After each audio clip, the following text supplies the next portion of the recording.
السلام علیکم ورحمۃ اللہ تعالی وبرکاتہ۔ اس سے پیشتر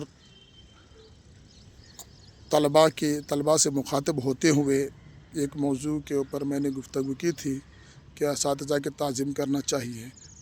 آج آپ کے سامنے ایک اور موضوع لے کر کے آیا ہوں کہ ہر ایک فرد، ہر ایک آدمی اپنی ذمہ داریوں کو بحسن خوبی ادا کریں۔ جو ذمہ داریاں ان کو دی گئی ہیں، چاہے وہ کسی بھی فیلڈ میں ہو، چاہے کسی بھی سبجیکٹ میں ہو، چاہے کسی بھی معاملے میں ہو، اپنی ذمہ داریوں کو بحسن خوبی ادا کریں۔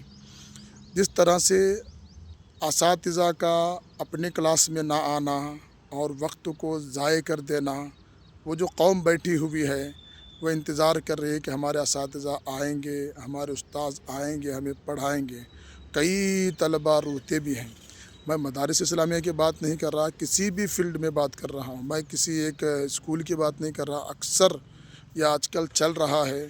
دیکھیے، ہمارے زمانے میں یہ تھا کہ اگر ایک دن بھی اگر ناغہ ہوتا تھا، چھٹی ہوتی تھی، تو اس چھٹی کے متعلق کٹوتی ہوا کرتی تھی، اور یہ بھی چلتا ہے۔ اور اساتذہ خود کہتے، اگر پیسے نہ بھی کٹیں تو اساتذہ خود کہتے تھے کہ آج اگر میں تمہیں نہیں پڑھاؤں گا تو اس آج کے دن کی تنخواہ اگر میں لے لیتا ہوں تو اس کا مجھے قیامت کے دن جواب دینا ہوگا، اور تنخواہ میرے لیے حلال ہونے کے واسطے مجھے پڑھانا پڑے گا۔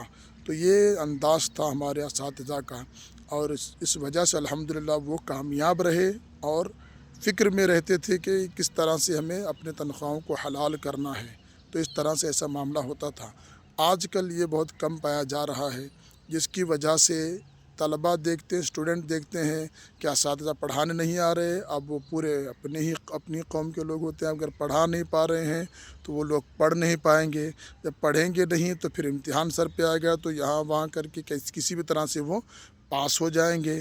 اب جب جو انسان مکمل طور پر علم حاصل نہ کر سکا تو اس انسان کے بارے میں آپ اتنا ہی کہہ سکتے ہیں کہ کسی بھی قوم کو برباد کرنے کے لیے امتحان میں اس قوم کے بچوں کو چیٹنگ کرنے دیا جائے۔ چیٹنگ کرنے دیا جائے گا تو چیٹنگ کر کے جو بچے پاس ہوں گے، اچھے ڈاکٹر نہیں بنیں گے، اچھے انجینئر نہیں بنیں گے، اچھے بہترین علم والے نہیں بنیں گے، اور ان سے جو سیکھیں گے وہ بھی تو اسی کیٹیگری کے رہیں گے۔ اس طرح سے لوگوں میں تجربے کم ہو جائیں گے اور لوگوں میں علم کی کمی ہو جائے گی۔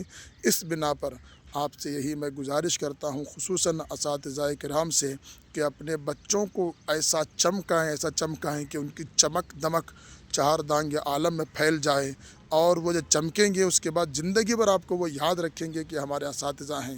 جس طرح سے اپنے اساتذہ کو ہم لوگ یاد رکھ رہے ہیں، اساتذہ کی بارگاہ میں میں مؤدبانہ گزارش کرتا ہوں اور میں معافی مانگتا ہوں اس معاملے میں کہ میں نے یہاں تک، حالانکہ آپ کے ذہنوں میں بات ہوگی، پھر بھی میں آپ کو یہاں تک میں ذہن سازی کرانے کی کوشش کر رہا ہوں۔ حالانکہ ایسا نہیں ہے کہ ہم لوگ بھی اس فیلڈ سے گزرے ہیں، اسکولوں میں بھی پڑھا چکے ہیں، مدرسوں میں پڑھ چکے ہیں، تو اس وجہ سے آپ سے گزارش ہے کہ مجھے معاف فرمائیں، اور کسی بھی طرح سے اپنی قوم کو آگے بڑھانے کی کوشش کریں۔